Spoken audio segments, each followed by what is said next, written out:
Buenos días, Cuernavaca. Buenos días, Morelos. Empieza bien tu día con nosotros. Estamos transmitiendo desde Cuernavaca, Morelos, México, la ciudad de la eterna primavera para todo el mundo. Desde la plataforma en Facebook de radioprimavera.mx. Buenos días, Cuernavaca. Buenos días, Morelos. ¡Comenzamos!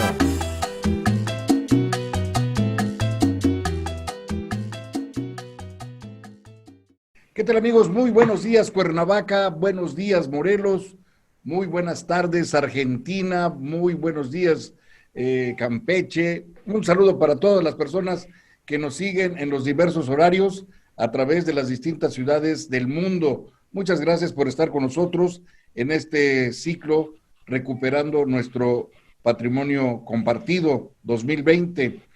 Es un gran honor para la Universidad Interamericana que ustedes nos acompañen el día de hoy en este día donde tendremos como videoconferencista a la doctora en arquitectura Graciela de Cuna. La doctora Graciela de Cuna es arquitecta por la Universidad de Buenos Aires desde 1985, es doctora en educación en artes visuales por la Universidad de Sevilla, España, en el 2006. Magíster en Educación por el Arte en Universidad Nacional de Misiones, que es la Facultad de Arte Sobera en Argentina. Diplomada en Estudios Avanzados, Suficiencia Investigativa por la Universidad de Sevilla, España. Diplomada Superior en Ciencias Sociales, Convención en Educación, Imágenes y Medios por la Facultad Latinoamericana de Ciencias Sociales, sede académica en Argentina, en Buenos Aires.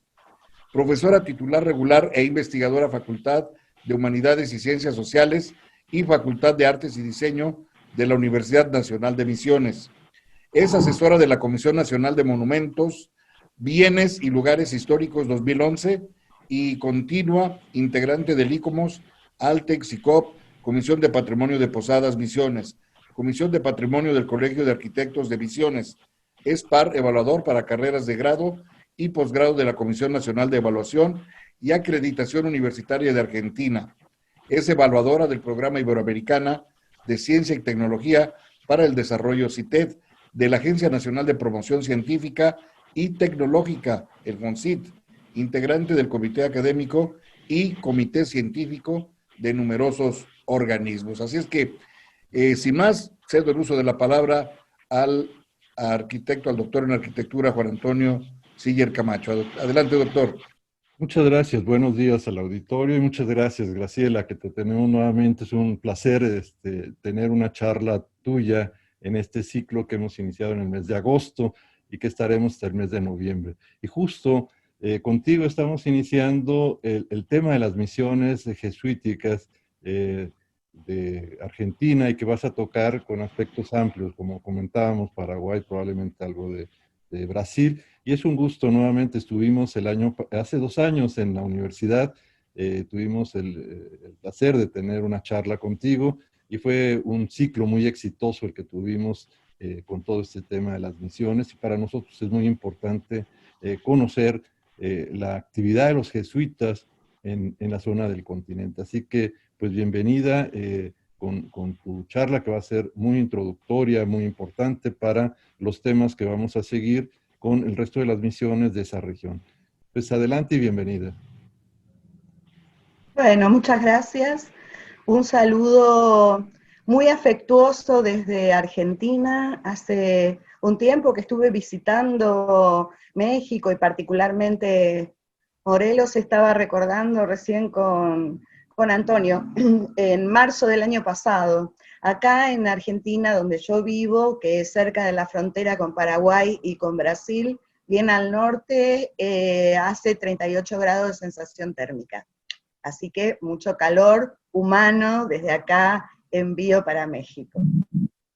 Un placer para mí, decía, presentar además trabajos de investigación de mucho tiempo, que además me unió a gente del calibre de Antonio y también de Jackson, de Robert, que va a estar la semana que viene, Por lo tanto, conformamos un grupo de trabajo sumamente interesante, que bueno, los intereses nuestros tienen que ver con las misiones jesuíticas y con su profundización. En la actualidad estoy dirigiendo un proyecto de investigación específicamente sobre misiones jesuíticas en una comparativa sobre lo que se llama paisaje cultural según la UNESCO, que es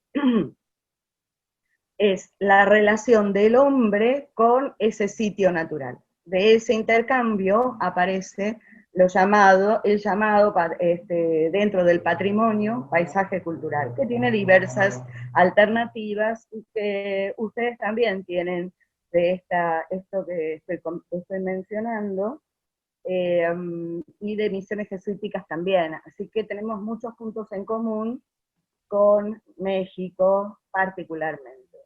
Lo que voy a presentar no tiene que ver ni con Mesoamérica precolombina, ni tiene que ver tampoco con los incas, tiene que ver con un sector que no fue de las altas culturas, de las llamadas altas culturas, es decir, aquellas que labraban la tierra, sino que no tenían mucha necesidad porque la selva en donde vivían era pródiga, de manera que la selva proveía de aquello que era necesario para la vida, construían cabañas de una manera transitoria, bueno, y más o menos que así andaban, como diríamos Adán y Eva en el paraíso.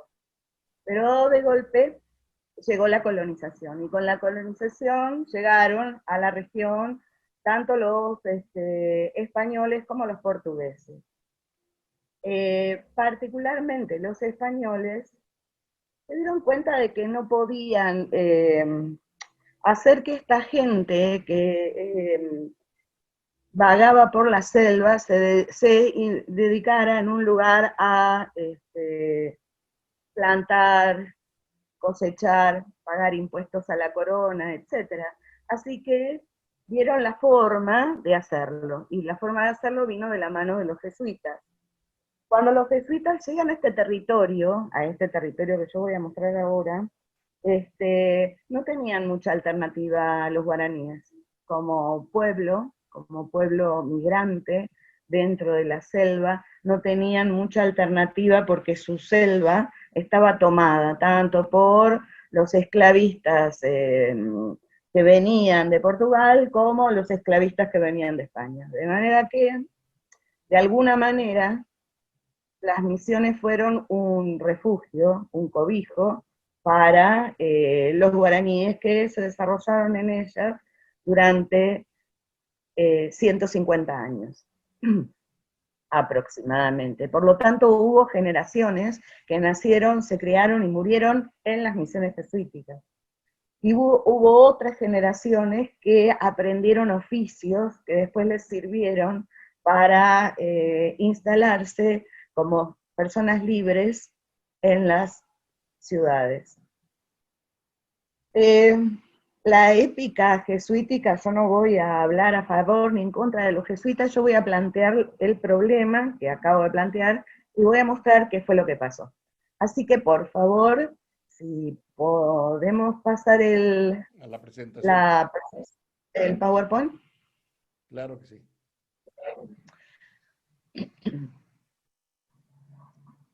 Bien, misiones jesuíticas de guaraníes, aclaro porque hay otras misiones jesuíticas, esto era lo que yo mencionaba con respecto a esta investigación que estamos haciendo, porque estamos haciendo una comparación entre el uso del suelo y del paisaje en las misiones jesuíticas de América, en 4 grupos que hemos seleccionado, entre ellos están las del norte de México, especialmente las de Sonora.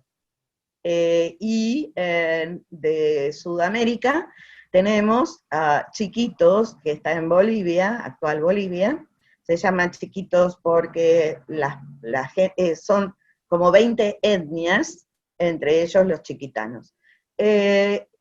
Y de Chiloé, del sur de Chile, de la isla de Chiloé, en donde es muy interesante porque en vez de haber misión jesuítica, como yo la voy a presentar ahora, están los pueblitos con sus iglesias, y el que circula es el sacerdote en ese tiempo. El que circulaba era el sacerdote, y llegaba una vez por año a cada pueblo, y en donde, bueno, oficiaba misa, casaba, bautizaba, etc. O sea que era una misión circular la que hacían, y el que misionaba era el sacerdote. Bueno, voy a presentar entonces las de guaraníes, que son una etnia. Los guaraníes son una etnia particular de la región, que dicen que muchas palabras de guaraní indican sectores en Centroamérica, y que por lo tanto el guaraní como etnia, habría abarcado desde Centroamérica hasta más o menos la mitad de la provincia de Buenos Aires en Argentina. Porque también ahí hay palabras en guaraní que nombran determinados sectores, lo que se llama la toponimia: topos, lugar; nimia, nombre. Los nombres de los lugares muchas veces determinan algo de su historia, y eso es lo que algunos estudiamos. Bueno, entonces, a ver, por favor, la siguiente. De lo que estamos hablando entonces es de un sector del mundo que tiene que ver con América. Dale, por favor, anda pasando. Que tiene que ver con Sudamérica, y que tiene que ver particularmente con un grupo de misiones que tienen que ver con este sector del mundo. Vamos a ver un poquito, ¿vale? La primera, que es Mojos. Mojos está al norte de Bolivia, cercano con Perú. Es una agrupación que, como verán, más o menos 1680, tiene los más antiguos. Dale la siguiente, por favor. La siguiente es la de Chiquitos, que acabo de mencionar, y que Antonio va a hablar, de la cual Antonio va a hablar, creo que la semana que viene o la otra. O sea que van a tener información de primera mano de Chiquitos, donde más o menos 1680, 1695 son las primeras misiones. Y la tercera, de la que yo voy a hablar, es, dale por favor, es guaraníes. Los guaraníes, primero que, bueno, son 30 pueblos los que quedaron en territorio. Algunos fueron fallidos y fueron reubicados, y las más antiguas datan de 1620, 29, 19 aproximadamente. Por lo tanto, de este sector de Sudamérica, las de guaraníes son las más antiguas. Por eso podemos decir que entre la fundación y la expulsión, en muchas de ellas pasaron 150 años, y por ahí un poco más. Dale, por favor, la siguiente. Eso va a hacer que en el territorio haya comunicación con centros urbanos, como Lima, Asunción. Dale, por favor. ¿Cómo puede ser? Por ejemplo, Lima, que está acá, Asunción, que está acá, Buenos Aires, que está acá abajo. O sea que había una comunicación directa entre lo que se llamó el Camino Real, acá, que fue Buenos Aires, Asunción, Lima, Lima, Asunción, Buenos Aires. En este Camino Real, se desprendía, más o menos a esta altura de este río, se desprendía una rama que tenía que ver justamente con las misiones que estaban instaladas en este territorio. Todos estos ríos van a desaguar en el Río de la Plata, donde estaba el puerto de la ciudad de Buenos Aires, desde el cual se enviaba a Europa la producción. Parte de la producción en Buenos Aires queda la iglesia de la compañía, y además la procuraduría, que está detrás de la iglesia de la compañía, en lo que se llama la Manzana de las Luces, se llama la Manzana de las Luces justamente por los jesuitas, la Procuraduría era donde iban a parar todos los envíos que se hacían de las misiones para comerciar, y de esa manera solventarse. Vamos con la siguiente, porfi. Y también estaba ahí en vistas la posibilidad de organizar este puerto, un sector por acá de puertos que pudiera conectar justamente también con los puertos de más al sur, como era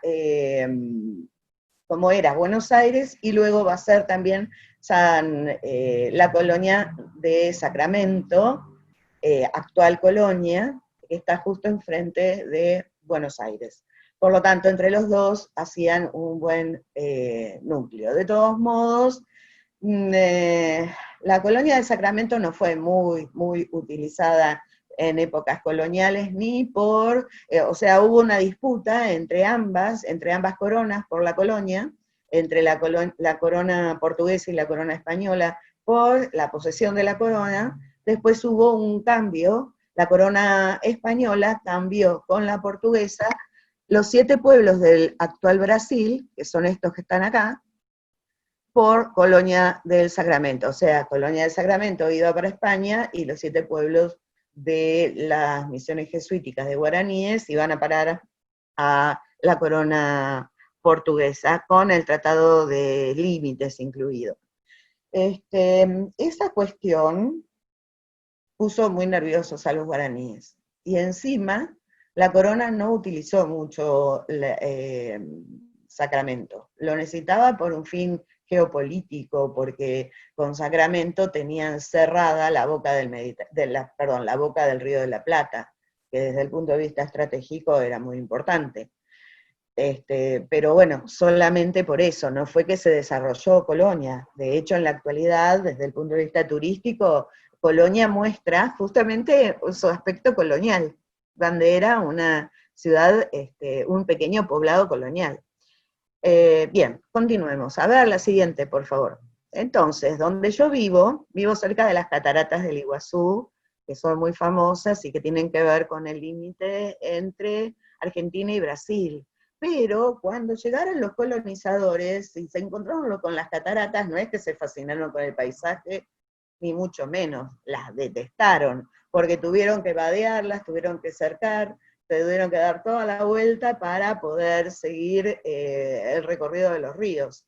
De manera que esto que nosotros disfrutamos tanto, que es este paisaje impresionante, para los españoles no fue muy bueno, muy querido. A ver la siguiente. Esto que estoy mostrando es el río Iguazú, es el límite entre Brasil y la Argentina. Acá hubo una visión jesuítica que se llamó Santa María de las Nieves, justamente la nieve por el color blanco de la espuma de las cataratas, que nunca se supo dónde estaba ubicada, no se encontró su ubicación, si bien por más que fuera solamente de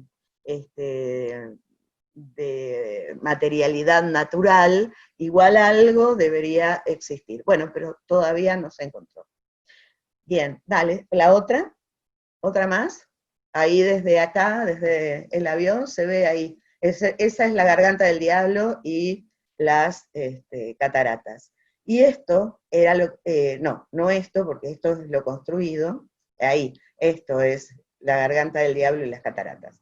Y esto es un muro de piedra jesuítico en el medio de la espesura. O sea, si podemos hacer abstracción del muro de piedra, era la selva misma con la que se encontraron.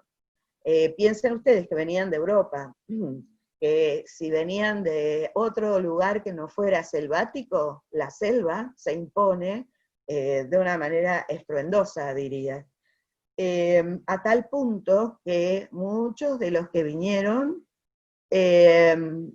cito el caso de Pedro Montenegro escribió un libro que se llama Tratado de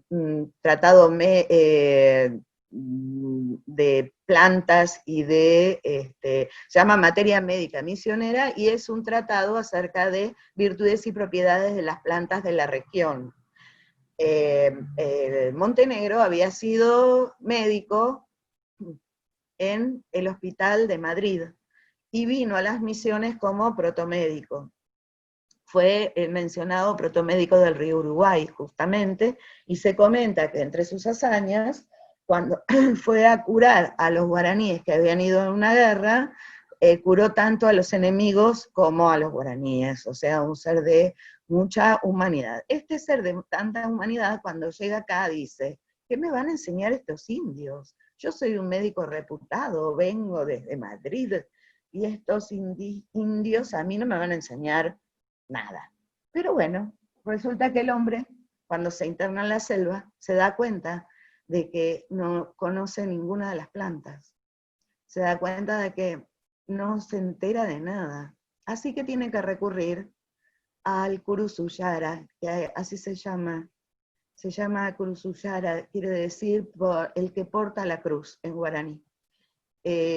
Porque era una especie de chamán que lo ayudó justamente a recorrer la selva, Clemente se llamaba, lo ayudó a recorrer la selva y le dedicó su libro a Clemente. Está dedicado a Clemente y dice, sin el cual este libro no hubiera sido posible.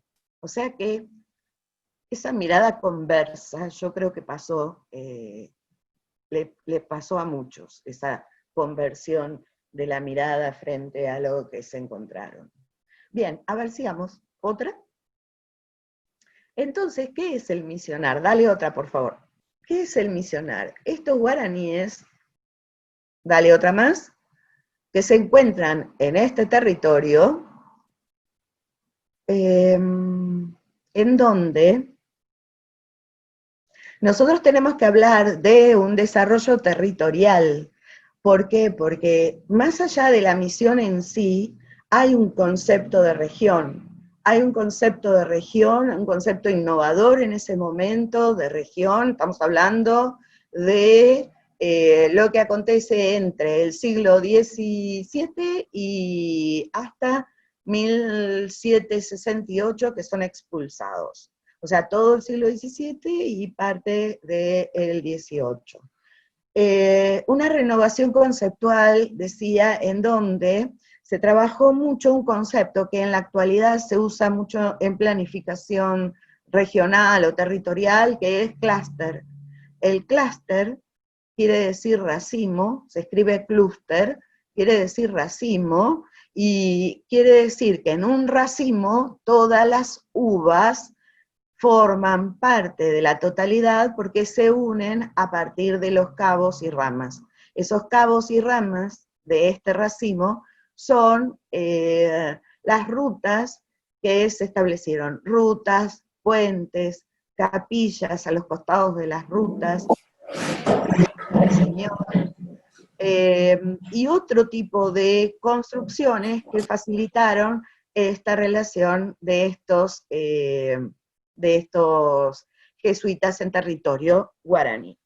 Esa relación se va a dar entonces entre misiones, en este clúster, con entre 9 y 22 y 20 kilómetros en general entre las misiones que están a esta altura, acá. Y entre aproximadamente 100 kilómetros las que están acá. ¿Por qué esa diferencia? Porque estas eran ganaderas. Estas del sur, las tres que están abajo, sobre el río abajo, eran ganaderas. Por lo tanto, lo que andaban de misión en misión llevando ganado. Entonces era un día de andar con el ganado por este territorio. En cambio, las otras era una jornada de caminata. Entre 9 y 20 kilómetros era una jornada de caminata.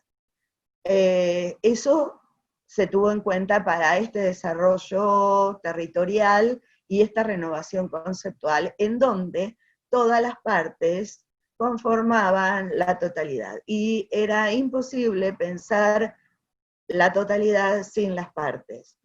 Esta interacción entre espacio físico y espacio construido, que tiene que ver justamente con la diversidad que plantea el espacio físico, la diversidad de la selva, tanto en cuanto a sonidos, como en cuanto a todos los sentidos, en cuanto a sensación de la piel, en cuanto a colores, en cuanto a perfumes, todo eso es la diversidad del ambiente, la diversidad del territorio, y los recursos del espacio construido, que son las actividades, las funciones, los asentamientos humanos, relación, perdón, las relaciones de intercambio.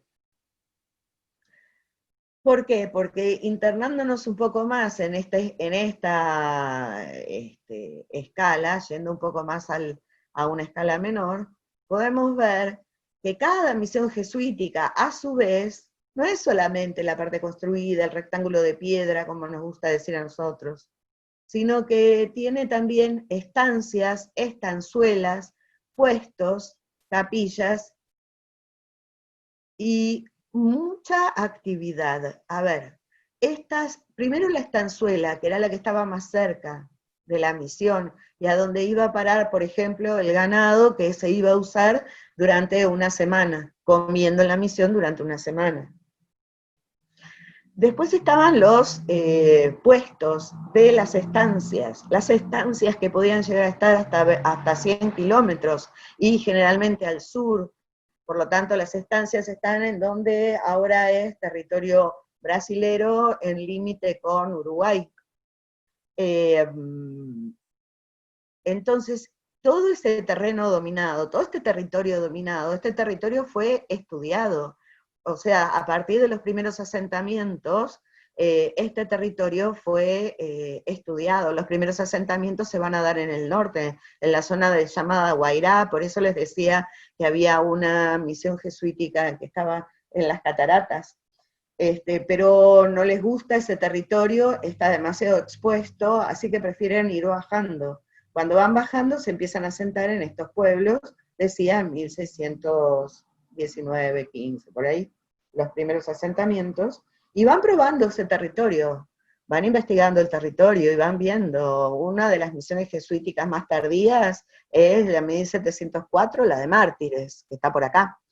La de Santos Mártires del Japón se ubica en 1704 en esa zona, en un momento en donde las dos coronas tienen muchos problemas entre sí, porque eso también es algo que vamos a ver. ¿Qué pasó con las dos coronas? ¿Qué pasa con las dos coronas?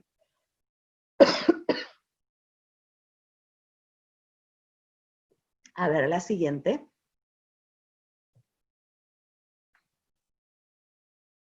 Entonces, dentro de esa dominancia territorial, también podemos decir que las misiones que son periféricas tienen determinada forma de encarar la cosa. La siguiente, por favor.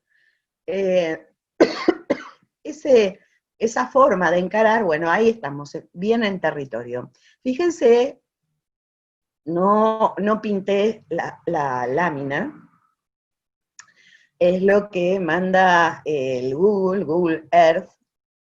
Fíjense que verde, que es la provincia donde yo vivo, justamente porque hay un trabajo ambiental impresionante en la región. Bueno, y esta es la región de la que estoy hablando y que estoy poniéndola acá. Dale la siguiente, por favor.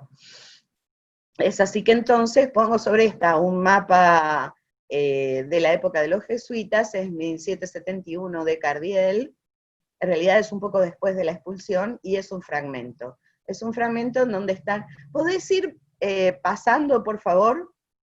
Así yo voy hablando sobre lo que vas poniendo. Está el río Paraná, perdón, el río Paraná, son dos ríos muy grandes. El río Paraná, por ejemplo, donde yo vivo, que es un sector bastante angosto, mide 3 kilómetros de ancho, y mucho más abajo, mucho más, puede llegar a, bueno, mucho más de ancho. Y el río Uruguay, que es este que está acá abajo. Dale otra, sí, seguí por favor pasando.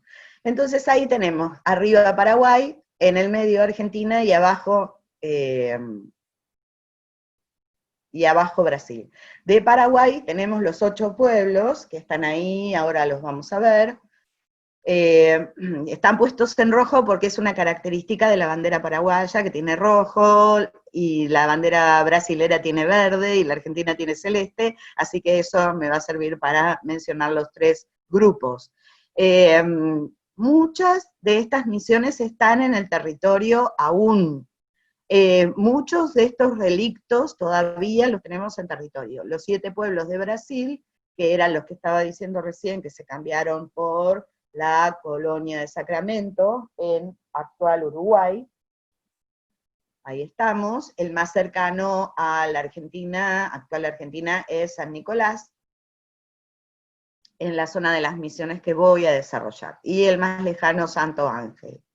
Y en el caso de Argentina son 15 pueblos, de los cuales en la provincia donde yo vivo hay 11. La Universidad Nacional de Misiones, a la que pertenezco, es justamente de esta provincia, que se llama Misiones, de vuelta con la toponimia, porque justamente acá se instalaron la mayor cantidad de pueblos jesuíticos. Bueno, cada pueblo de estos, en total 30, tenía aproximadamente, llegó a tener entre 5.000 y 7.000 individuos. Por lo tanto, podríamos estar hablando de 150.000 personas. Pensemos que para todo esto Buenos Aires no tenía más de entre 5 y 10.000 personas, de manera que era una población muy atendible la que había por esta región. El problema es que en este río, en el río Uruguay, es donde se libraba en algunos momentos de ese siglo XVIII una fuerte batalla. ¿Por qué? Porque primero por la cuestión territorial de las 2 coronas que querían establecer sus límites, pero también por cuestiones que tienen que ver más con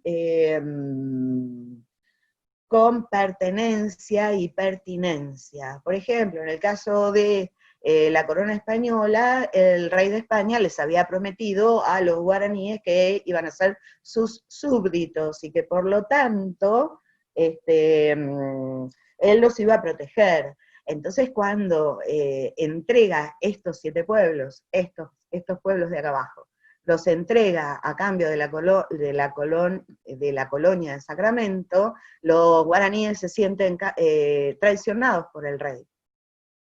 Y empieza toda una movida muy perjudicial, tanto para los jesuitas como para los guaraníes, porque estamos hablando de tiempos complicados en España, y complicados para hablar en contra del rey, más todavía, de manera que se vinieron tiempos muy complicados, muy difíciles en la región, y eso da cuenta la arquitectura, porque su arquitectura es mucho más defensiva en toda esta zona que en la zona del río Paraná, en donde de un lado y del otro había corona española.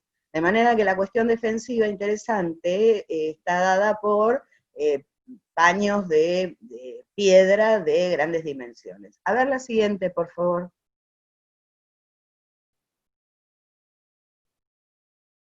Más adelante, sigamos. Ahí está. Entonces, bueno, voy a mostrar Santa María la Mayor, que es la misión jesuítica, que es patrimonio mundial de esta zona, de Argentina, de esta zona, es decir, de la zona del río Uruguay. Dale la siguiente. Ahí está, el río de sangre. Y entonces decía que estos límites marcan las misiones que son más periféricas y que por lo tanto no se pueden dedicar mucho al arte.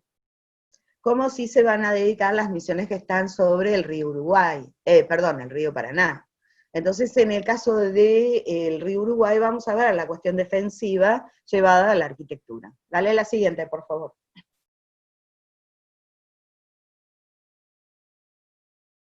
Bien, entonces acá estoy mostrando esa región, agrandando esa región. Estoy mostrando 4 misiones jesuíticas. Quiero agradecer que estos mapas son de la Biblioteca del Congreso, que me los cedió el doctor Jackson, Robert Jackson, que les decía que va a dar la conferencia la semana que viene, y que forma parte de este equipo de investigación del que hablaba al principio. Bien, estas 4 misiones nos van a mostrar varias cuestiones que tienen que ver con la ubicación. Como verán, es el mismo código en las 4, en donde estoy mostrando la iglesia, la plaza, las casas de indios, y otra cuestión que es el colegio adelante, en este caso, y los talleres atrás, y el cementerio detrás de la iglesia. Con esto se conforma lo que se llama, que acá se ve, un núcleo compacto. Este núcleo compacto, acá, iglesia, cementerio, colegio, talleres, este núcleo compacto es defensivo. ¿Por qué es defensivo? Porque ofrece mucho menos extensión que el núcleo extendido, que vamos a ver que es el otro caso. Por ejemplo, acá, Santos Mártires, estamos viendo acá arriba, la iglesia en el medio, de un lado el cementerio y del otro lado, primero el colegio y luego los talleres.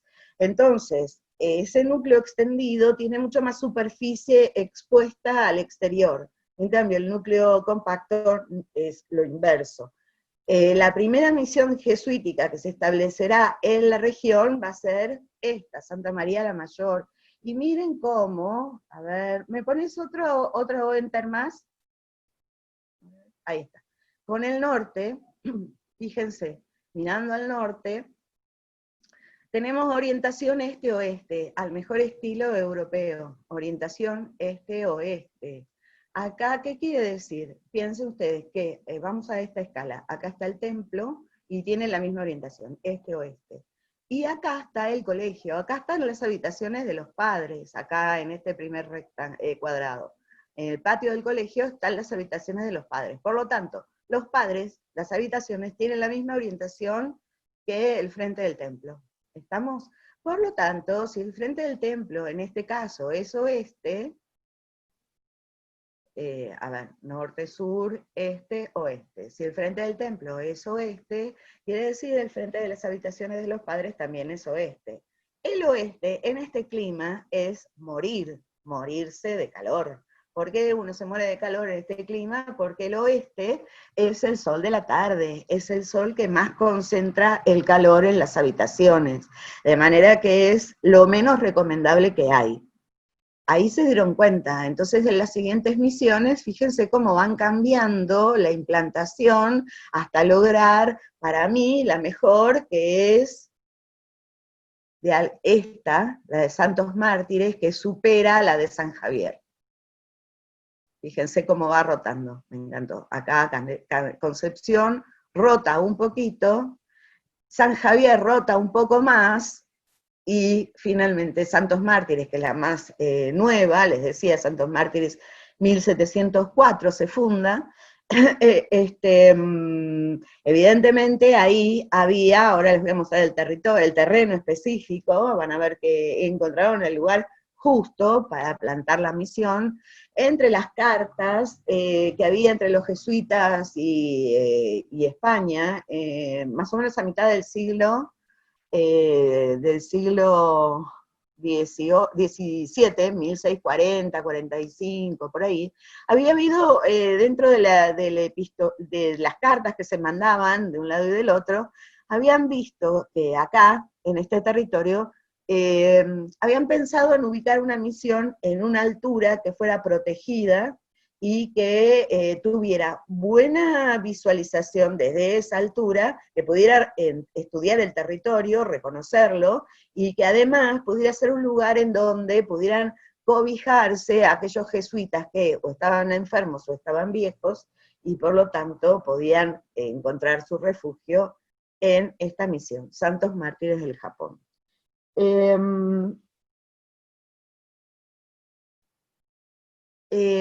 Suponemos que pudo haber sido esa, ese es un supuesto de investigación, una incógnita de investigación, que pudo haber sido esa, aquella que se fundó en el refugio. Bien, vamos un poquito más. Acá las fotos que se ven es cuando hicimos un rescate arqueológico en Santos Mártires, acá arriba, hicimos un rescate arqueológico donde llegamos hasta acá, hasta el piso del templo, que es lo que están viendo ahí, y bueno, luego lo tapamos para poder tapar con la tierra, y cuando fuimos a los 2 meses ya estaba, como dijo un operario que me encantó, selvamente, es decir, estaba totalmente selvático nuevamente. Vamos con la siguiente, por favor. Lo que voy a mostrar acá, lo que tengo acá, es un plano, dale otra, que se hizo en 1792, suponemos que porque había mandado perdón, 1789, porque lo había mandado el gobernador de la región, el gobernador Doblas, había mandado a pedir un plano. Entonces, fíjense, este plano lo rescatamos en un museo, esa es la importancia que tienen los museos. Los acervos de los museos nos salvan muchas veces de algunas cuestiones que ni siquiera están en los archivos de nuestra nación. El archivo de nuestra nación se llama Archivo General de la Nación, AGN. Y bueno, tiene un acervo muy importante, pero lo encontramos en el archivo de un museo de una ciudad de Rosario, que es la segunda ciudad en importancia de la Argentina. Y tampoco es el museo más importante. El dato nos lo dio un investigador, el doctor Norberto Levington también, y bueno, justamente es una belleza el mapa, el plano, fíjense cómo estaba doblado, estaba dentro de una carta, tiene tamaño de 42 por 30, es súper, súper delicado, hay que mirarlo más o menos de lejos. Dale otra, por favor. Acá vamos a ver algunas cuestiones sumamente interesantes que tienen que ver con algunas propuestas que el mapa, este plano, nos ayuda a entender. ¿Podéis ir pasando, por favor, de a uno en fondo, los enter? Bien. Acá están los caminos que unen con las misiones que ya les mostré antes, especialmente los de Santa María, especialmente el de Santa María, que es el que puede relacionarse con el resto. Estos caminos no cruzaban por el medio de la misión, sino que llegaban hasta esta misión, porque fíjense, acá hay corrales, y acá hay capillas, y hay un montón de construcciones. Dale otra, por favor. En cuanto a la zonificación, vamos a ver cómo se utilizaba esta zona. Vamos a ver el templo, dale por favor otra, y anda siguiendo por favor. El templo, muy bien, fíjense que es el más grande, está centralizado, el colegio y los talleres. El colegio tiene además la Rosa de los Vientos para la orientación, el cementerio, la plaza que es una plaza que tiene 120 por 120 metros aproximadamente, las misiones, las viviendas de indios, especialmente las que están en contacto con la plaza, son las viviendas de los caciques. Los caciques estaban a cargo de aproximadamente 50 indios cada uno, por lo tanto había aproximadamente una buena cantidad de caciques que eran los mediadores. O sea, las órdenes se establecían entre los caciques y los jesuitas, y los caciques después la bajaban a la gente que estaba con ellos. A ver otra, por favor. Bien, y ahí tenemos un tema con el acceso principal, especialmente en este lugar, porque para nosotros este lugar protegido en altura, 300 metros sobre el nivel del mar, es la misión jesuítica que está más elevada de todas. Por ejemplo, San Cosme y Damián, del lado paraguayo,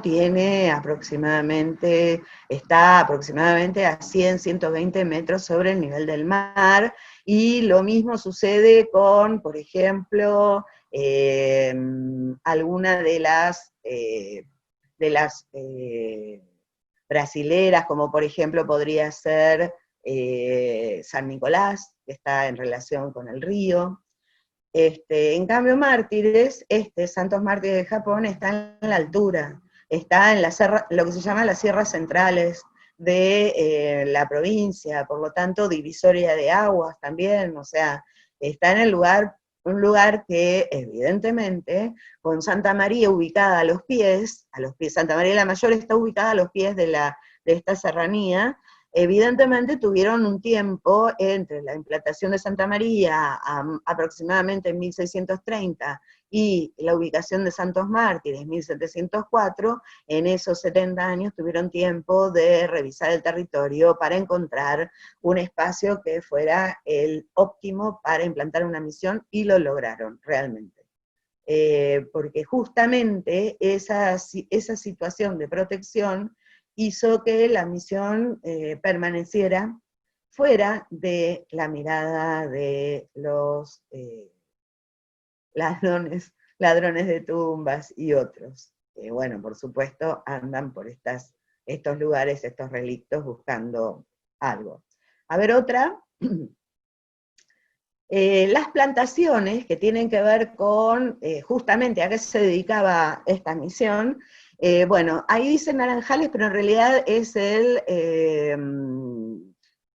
el huerto de los padres, en donde también había naranjales, había muchas especies, algunas de ellas traídas desde España, otras recolectadas acá mismo, y que tenían que ver fuertemente o con frutos o con perfumes. En cambio, dale siguiente, por favor, varias, ahí está. En cambio, los yerbales y los algodonales tienen que ver directamente con la producción. La producción de yerba mate, que probablemente hayan conocido, que viene desde Argentina y Paraguay especialmente, tiene que ver justamente con una costumbre ancestral de los guaraníes, que al principio, cuando llegaron los jesuitas y lo vieron chupando mate, dijeron, no, estos no trabajan porque se la pasan tomando mate todo el tiempo. Es muy interesante todo lo que sucede con el ajuste entre dos culturas diametralmente opuestas, como puede ser la de los jesuitas, sea de donde vinieran, y la de los guaraníes. Es muy interesante ese choque étnico-cultural, sumamente interesante. Voy a dar algunos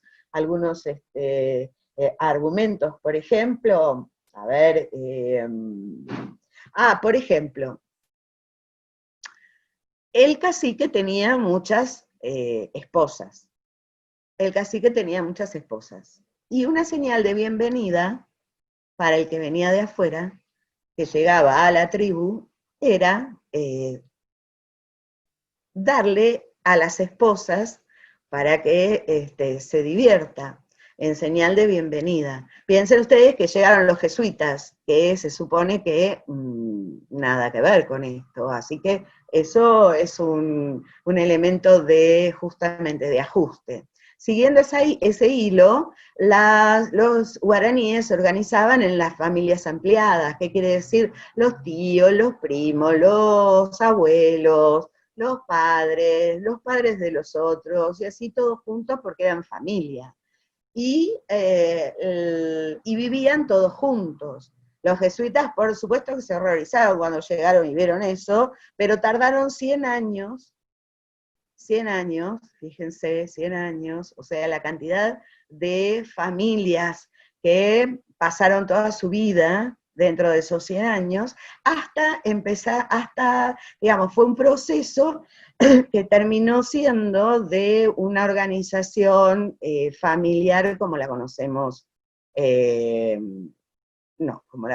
lo que se llamaría familia tipo, padre, madre e hijos.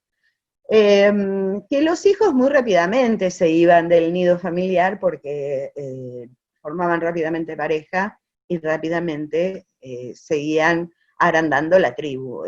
Tenía mucho que ver en este tiempo ese tema. Cuando los jesuitas suspendieron el tema de tomar mate, se dieron cuenta de que los guaraníes andaban desganados, que les dolía todo y que además tenían mucho hambre. Por lo tanto, iban a comer más. Así que ahí fue que instauraron nuevamente la costumbre de tomar mate. Y después el tema del algodonal, porque en Mártires se hacía una de las telas más afamadas de los jesuitas, que era un tisú que era tan fino que tenía hilos de oro y de plata. Por lo tanto, mucho, digamos, en general, en los talleres, en general, hubo 30 tipos de talleres diferentes, desde herrería y carpintería, todo lo que tiene que ver con la construcción, hasta rosarios, velas, talleres para rosarios, talleres para velas, etc. Entonces, no todas esos talleres estaban en cada misión, sino que tenía que ver mucho con la cuestión ambiental, con el tipo de plantación que se podía hacer en la región, el tipo de taller, por lo tanto, que también se hacía. Y por supuesto que las misiones comerciaban entre sí, desde ya. A ver, otra más, por favor.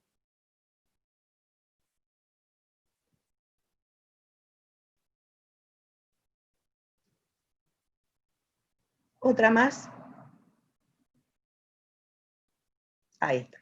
Bien, algo que quería mostrarles es este mapa que está mostrando la situación de elevaciones que hay. Entonces yo les decía que acá en esta meseta tenemos 300 metros sobre el nivel del mar. Así que fíjense, estas curvas son curvas de nivel. Las curvas de nivel unen puntos del mismo nivel. Por lo tanto, si nosotros vemos que las curvas están muy juntas entre sí, quiere decir que ese lugar es bastante escarpado y difícil de subir, con mucha pendiente. Ahora dale, por favor, otra. Ahí está el norte, la ubicación de Mártires, ahí está. Esa es la ubicación de Mártires. O sea, aplanaron el cerro para poder implantar los edificios más importantes, que eran estos que estoy mostrando acá. Estos era lo que se llama el sector del poder. Dale otra, por favor. Y lo que voy a mostrar, lo que estoy mostrando es este corte. Estoy cortando acá y mostrando para allá en esto. Fíjense lo que hacen. Todo esto es relleno. Todo esto es relleno para lograr tener a una misma altura el colegio, el templo y el cementerio. El cementerio no importaba mucho, la manera en que se consolidaba esa tierra, porque encima no había mucho peso, pero sí lo había acá y acá, y acá y acá, en estos dos sectores, tanto en el templo como en el colegio, el talud, es decir, esto que estoy mostrando, era a 45 grados, es decir, lo que se llama resistencia por forma, es decir, que la propia forma, ponerlo a 45, hace que contenga mucho más que si fuera a 90, como en la zona del cementerio. La zona del cementerio, este talud es a 90 y es de aproximadamente 6 metros, y la zona del templo y el colegio es a 45 y tiene escalinata, por supuesto. Bien, voy terminando. A ver, otra más. Bien, entonces les dejo, para que se entusiasmen, las cataratas del Iguazú, Patrimonio Mundial. Ese arco iris se forma cuando el sol les da a las gotitas que rebotan desde el fondo, o sea, la humedad del ambiente debido a la fuerza con que caen las aguas. Anda dándole, a ver otra más y otra más. Muestro desde, a ver, acá desde arriba, muy bien, lo que está al fondo es la garganta del diablo, y acá estamos con la garganta del diablo a full. Hay veces que es tan grande la cantidad de agua que solo se ve, que no se ve el fondo, la mayoría de las veces. Y también se ven a los vencejos que viven detrás de del agua, en la cascada, contra la pared, en los nidos, en la piedra, que bueno, solamente en momentos de muy poco caudal de agua se pueden ver los nidos, si se ven los vencejos que entran a la catarata. A ver, otra. Y por otro lado, estas que son las 4 misiones jesuíticas de Argentina, las 3 primeras son las que están sobre el río Paraná, y la última, la que está sobre el río Uruguay. Dale, pasa por favor, anda pasando. Esta es Loreto,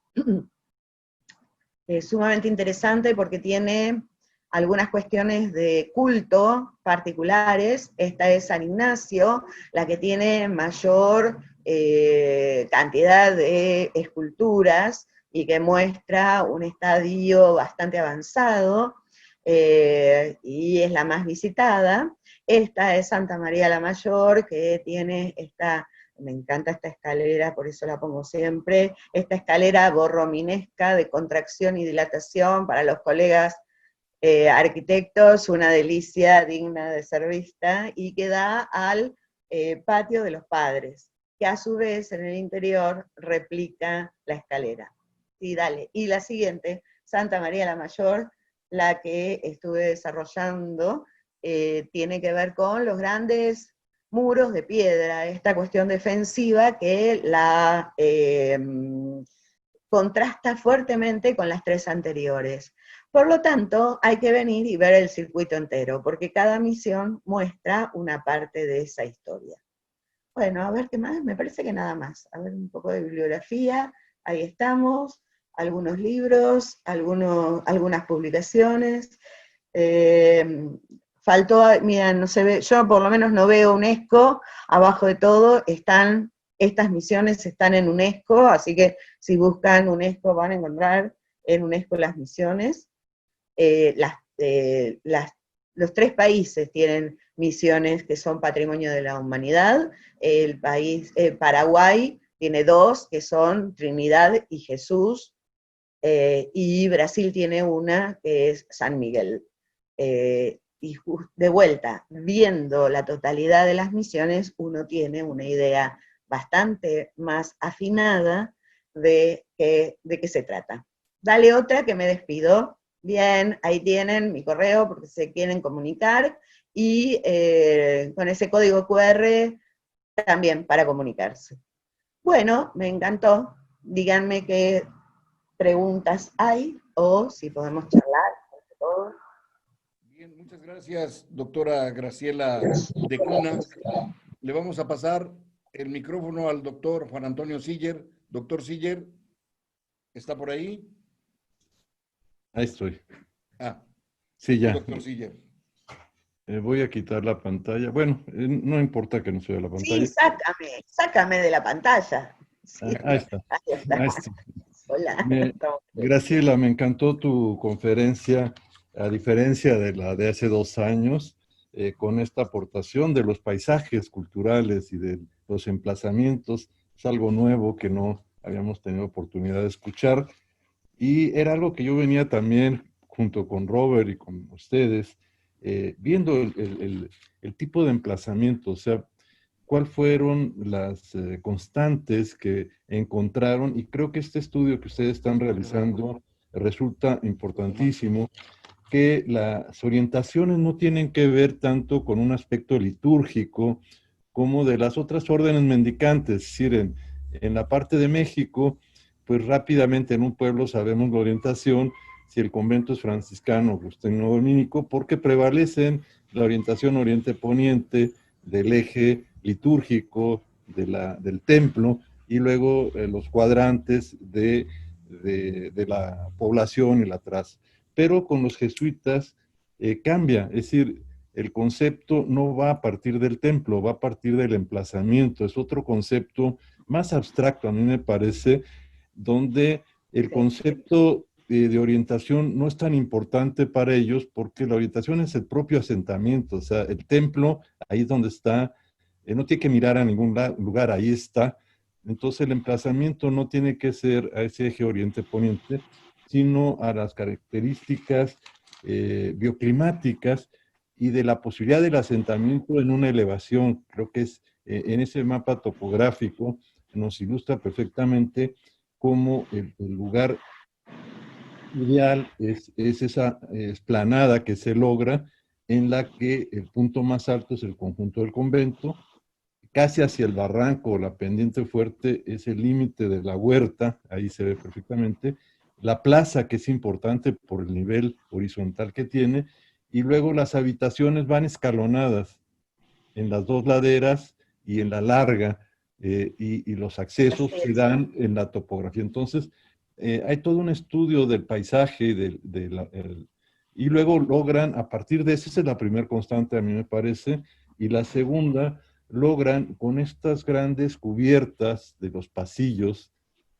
resolver el problema de la orientación, de los asoleamientos que son muy fuertes y de las lluvias, son dos aspectos también, ¿no? Entonces, uno el emplazamiento topográfico es el que da el asentamiento del poblado y la solución arquitectónica ya se da de acuerdo a los problemas de ventilación y asoleamiento. Entonces, creo que es muy interesante esta premisa donde encontramos toda esa diversidad de orientaciones de los asentamientos y de un concepto de urbanismo mucho más dinámico. A mí me parece que cada misión implica un estudio especial, o sea, no es el patrón permanente, sino hay que estudiar en cada lugar, cada misión, sus características particulares, y eso da una gran diversidad. Es decir, hay un gran conocimiento de la urbanística y de la adecuación al medio físico, ¿no?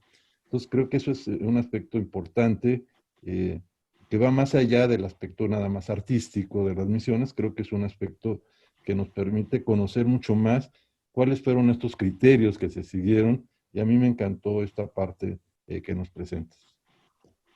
Y bueno, dejo al público que debe haber muchas preguntas que te pregunten. Quiero ampliar un poquito, porque además, eh, estas calles a cobijo de con las galerías que tienen los indígenas, las casas de indios, les permitían tener el fogón afuera.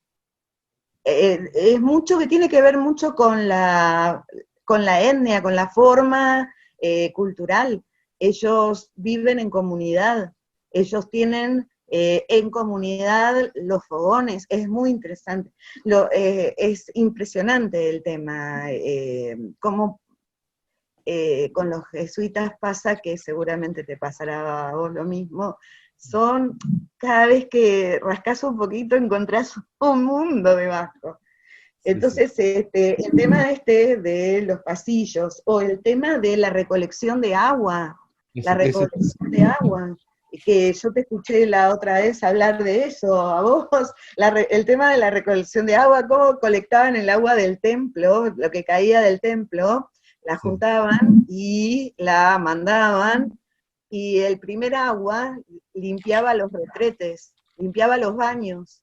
La exactamente. primera corriente de agua limpiaba los baños, el agua canalizada, y luego iba al huerto, el agua con los nutrientes de la Exacto. limpieza de los baños iba al huerto. O sea, la tenían muy clara. Digamos, para mí trajeron la modernidad de esta región, los Es, jesuitas. es todo un tema importantísimo, el tema del agua, porque en la colina, la parte alta, no hay agua. Entonces, Claro. las áreas, los sistemas de áreas de captación están perfectamente en la traza urbana identificados. El punto más alto recoge en ese conjunto de la misión agua hacia la huerta. Es decir, y uno ve los drenajes, en algunas he visto unos drenajes enormes porque el caudal debió haber sido muy fuerte, es decir, por los caudales que vemos que van a la huerta, son tuberías abiertas, pero de gran dimensión por la cantidad de agua que salía a la zona de las huertas y a los jagüeyes o estanques que se hacían, y luego el agua que se recogía por la pendiente del resto del poblado en otros jagüeyes o aguadas periféricas, y luego lo que es interesante en tu mapa, los yerbales y el algodón periférico, es decir, el agua que se está recogiendo sirve para regar la zona periférica de las áreas de producción, es decir, no se va esa agua se queda en las áreas de cultivo Y Nada entonces se hay... desperdicia, nada. Es más, nosotros en ese rescate arqueológico que estuve mostrando, encontramos el primer pozo, el primer filtro. El primer filtro antes de llegar a un pozo que era para los jesuitas, que está detrás del templo, entre las escaleras del templo. O Sí. sea, las escaleras que van justamente a la zona del huerto. Y hay toda una primera parte, te diría por lo menos entre 80 y 1 metro, de tejas rotas, todas tejas rotas. O sea, evidentemente, obvio, dentro de la cocción no era que todas salían geniales y perfectas y utilizables. Bueno, ahí están. Ahí están las que no, o sea, justamente como forma de todo se utiliza, Sí, hasta la teja rota. sí, sí. Muy Y bien. lo que Queremos siempre me... agradecer a todos nuestros amigos que se comunicaron con nosotros.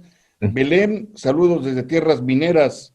De Alicia Ríos para todos, saludos desde la Ciudad de México. De Juan de Dios para todos, buenas tardes. Muchas felicidades. Arquitecto Ivanovich, saludos del Estado de México. Elsa Torber y Roberto Jackson los mandan saludos. Hay una pregunta de Juan de Dios Páramo. Además de las misiones Patrimonio de la Humanidad, ¿hay otras misiones que se puedan visitar en la Argentina o ya no existen?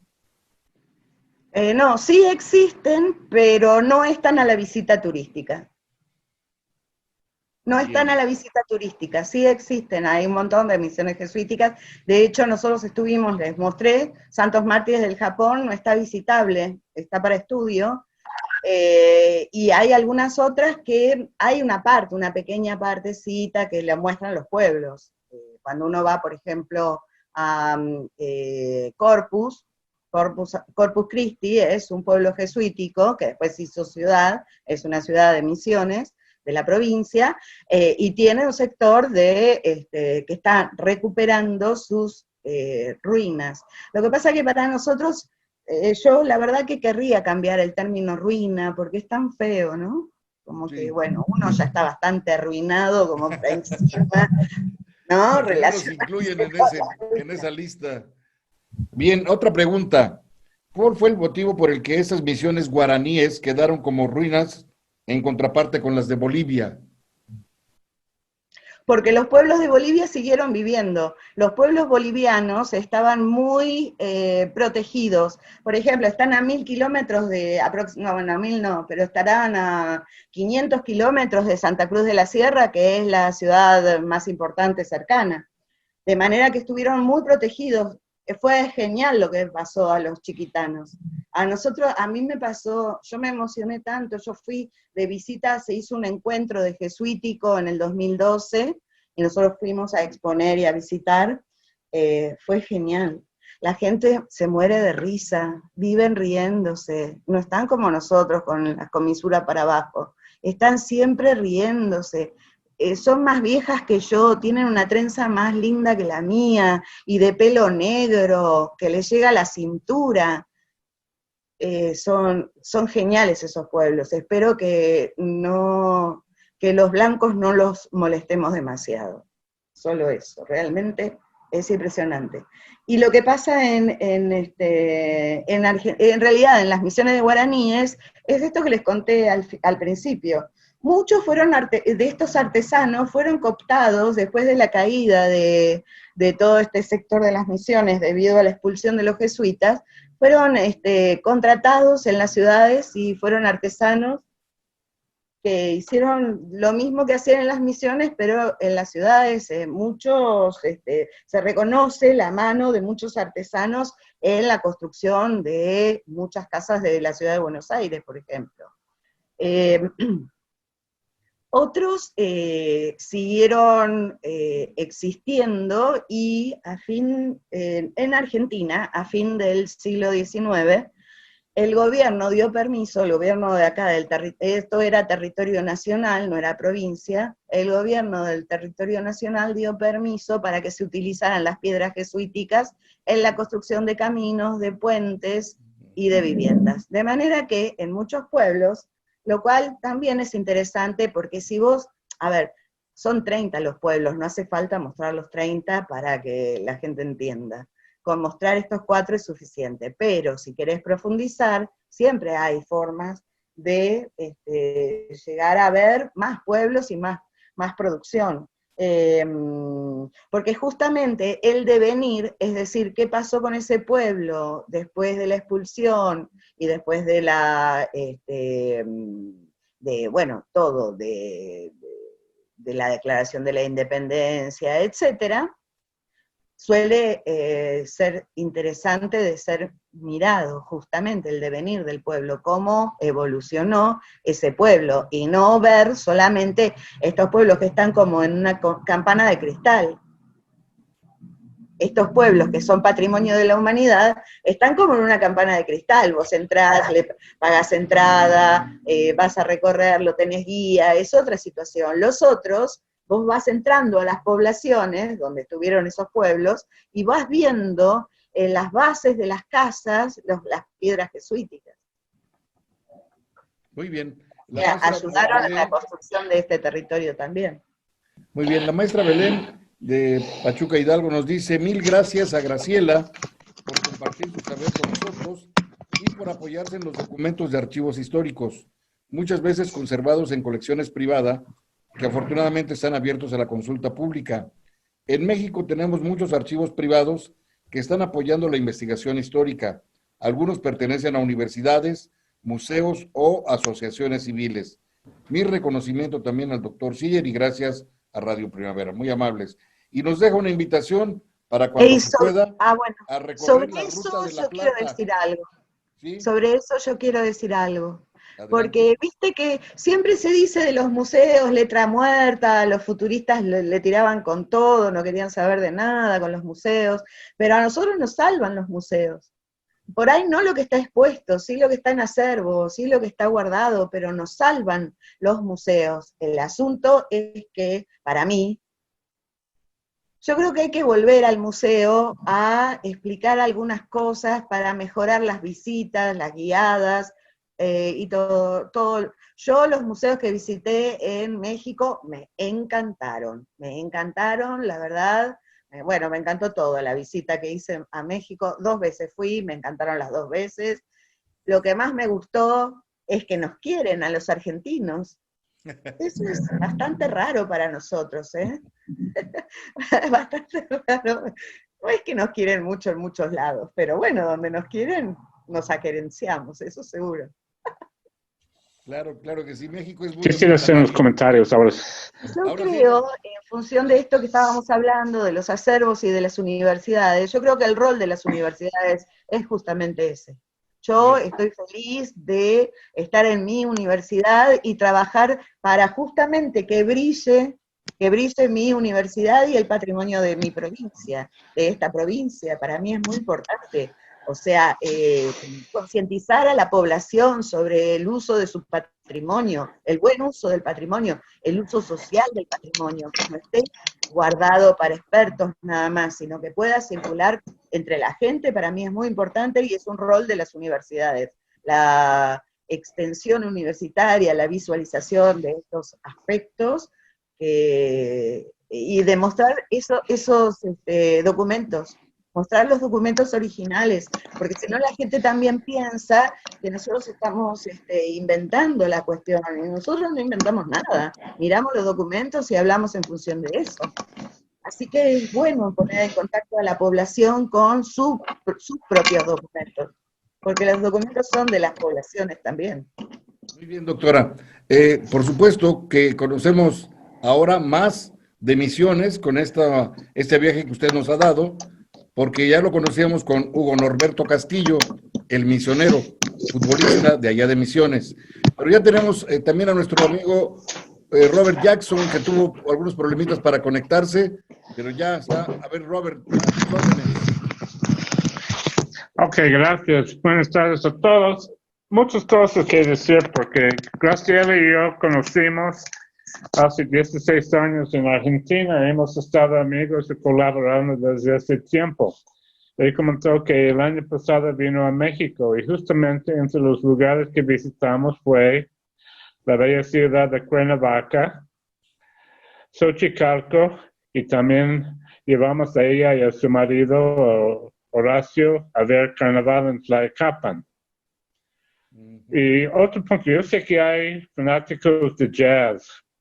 Su familia vino originalmente de Polonia. Y su parte de la familia llegó a Buenos Aires, pero otra parte de su familia, Gajewski, llegó a los Estados Unidos. Y uno de ellos cambió su nombre y fue un grande de jazz que se llamaba Stan Getz. Creo que me comentó Graciela que es un primo de su papá o su abuelo, algo así. Ahora referente a las misiones. Punto número 1. Porque hay ruinas, en parte porque la zona se convirtió en zona de guerra entre 1810 y 1820, más o menos después de que empezó el proceso de independencia del Paraguay, de Argentina y Brasil todavía era parte de Portugal, porque los paraguayos, argentinos y brasileños estaban peleando por controlar el territorio entre los ríos Uruguay y Paraná. Y en estas invasiones atacaron y destrozaron muchas de las misiones. Ella mencionó los 4 grandes que están en la provincia de Misiones, que son Santana, Loreto, San Ignacio y Santa María la Mayor. De los otros queda muy poco. Candelaria todavía conserva más de las ruinas de las otras misiones. Yo estuve ahí en 2016 con mi esposa y visitamos, entre otros lugares, el pueblo de Concepción de la Sierra, que era también una de las misiones. Y visitamos el museo y todo. Y después de la visita, mi esposo comentó que en Concepción están llorando por sus piedras, porque francamente queda muy poco, precisamente por el efecto de las guerras, por la destrucción de las misiones en la guerra. Voy a comentar varios otros puntos. Graciela y yo colaboramos en un libro sobre la misión de los Santos Mártires. Y hay otra conexión aquí con Cuernavaca, porque en la catedral, que es la ex iglesia franciscana de Cuernavaca, hay una serie de murales sobre la crucifixión de Nagasaki en 1597. Y entre ellos fue Felipe de Jesús, el primer santo mexicano, pero también varios jesuitas.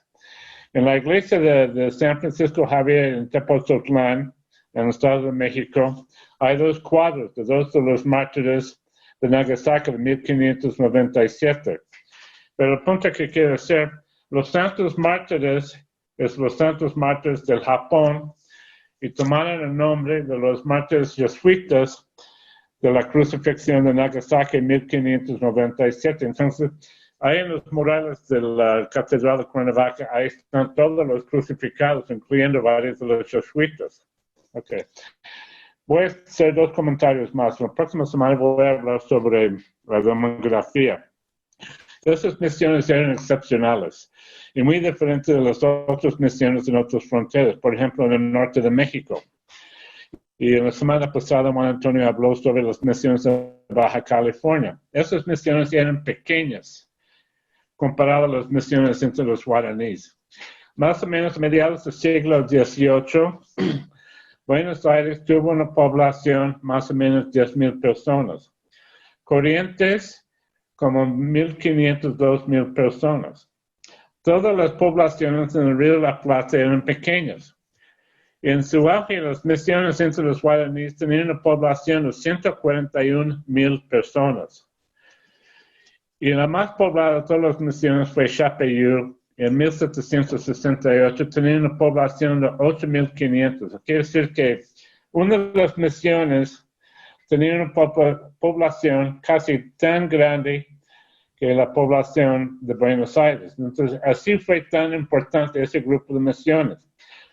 Estaban un elemento grandísimo en la economía. Habían formado un ejército, una milicia que participó en casi todas las campañas de los españoles contra los portugueses, contra los indígenas occidentales, etcétera, etcétera, etcétera. Y siempre era la parte más poblada de la región. Otro punto, hace poco estaba revisando un documento que es una lista de los jesuitas que fueron enviados, desterrados desde las Américas hacia España y después de España fueron enviados al Papa. Ahí terminaron sus vidas en el estado papal. Pero para ver la importancia de esta zona, no tenía mucha población, no tenía minas, no tenía mucha riqueza. Pero si vemos el número de jesuitas que fueron desterrados, primero, mayor número de México. Después, como uno puede imaginar, Perú. Pero en tercer lugar, fue Río de la Plata. Y principalmente por las misiones entre los guaraníes, las misiones de chiquitos, que también mencionó Graciela, las misiones de Chaco. Entonces, esto fue una zona, esto fue un campo misional, podemos decir el campo misional más importante en todas las Américas, en términos del tamaño de la población, el nivel de su desarrollo. Y otro punto, en Baja California vimos en la semana pasada que los jesuitas no pueden congregar todos los indígenas en un solo pueblo. Eso es lo que hicieron aquí en las misiones entre los guaraníes. Todos estaban asentados en este pequeño espacio. Eso fue bueno, pero también causó problemas porque, como voy a comentar la próxima semana, hubo brotes de viruela, sarampión, que mató miles de personas, justamente porque estaban congregados en estos asentamientos, en estos pequeños pueblos que estaban llenísimos de gente. Pues muy interesante, como siempre, la intervención de Graciela. Y sí vale la pena visitar la región, porque es una región muy interesante y los cataratas de Iguazú son impresionantes. Yo he visitado, por ejemplo, los famosos cataratas del Niágara muchas veces. No son nada comparado con el conjunto de cataratas de Iguazú. Gracias. Bien, muchas gracias, Robert. A quien ya de una Sí, vez algo que yo quería agregar por ahí, si tenemos un poquito de tiempo, ¿sí? es cierto que las guerras de independencia hicieron mucho por la destrucción de las misiones, pero también las misiones fueron cobijo de algunos héroes de la independencia, justamente que se estaban, por ejemplo, Andrés Guacurarí, el héroe local, ahijado de Artigas, el héroe de los uruguayos, que justamente estuvo en Santos Mártires durante un tiempo, refugiado, esperando que llegaran los refuerzos y los caballos que necesitaban para seguir avanzando. Así que es un toma y un daca fueron las misiones durante ese tiempo. Y es cierto que la destrucción vino justamente por unos y otros. Unos y otros pulsaron para la destrucción, seguro. Es lo que pasa, a ver, es como pasa en la actualidad en las guerras. El patrimonio es un punto importante dentro de las guerras. Es el recurso más importante para pegarle a la gente. En vez de matar gente, destruyen el patrimonio, y esa destrucción del patrimonio, que es lo más querido por las poblaciones, es una destrucción muchísimo más mortífera que la muerte de los individuos, sin duda. Se rompe el ancla emocional de toda una generación y de todo un país. Pero bueno, doctor Siller.